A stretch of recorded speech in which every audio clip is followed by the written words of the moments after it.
Another big one is zinc deficiencies, and if a person has a significant zinc deficiency, it can create smell or taste removal, like where they won't really smell or taste anything. But if someone just has a small deficiency where it's a borderline situation, it can create a problem where they just have some weird tastes in their mouth. And that can kind of result in a metallic type taste. And something that's interesting is that zinc deficiency, there's some medications that could deplete zinc. But pregnancy, it takes a lot of the minerals in the system and it puts them towards building this human being, leaving fewer of these minerals available for the mother to exist as a human being. So that's possible, and that may be why we see some of these things with pregnancy. Another thing that a lot of people have an opinion on, and I'll put some links in the description below for people that just kind of feel like bile or gallbladder issues can lead to this metallic taste.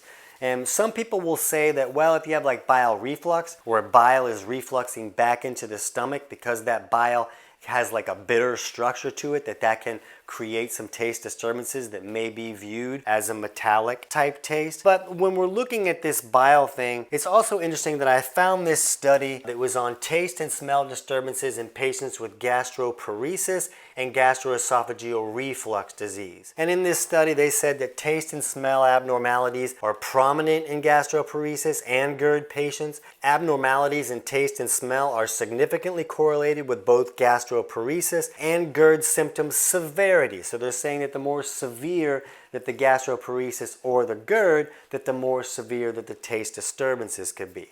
But some people have an issue where bile is refluxing back up into the stomach. And basically what we found in the studies that we found is that bile will sometimes reflux back up in here when there's not enough stomach acid to acidify that food correctly, because once the food is acidified, that is what triggers it to leave the stomach. It's that acidity coming down here into the duodenum that actually triggers the gallbladder to drop the bile down there. So when there's not enough stomach acid, which is really common, I mean, millions of people turn off stomach acid on purpose every day, but even beyond that, there's a wide variety of reasons that a person might not be making enough stomach acid.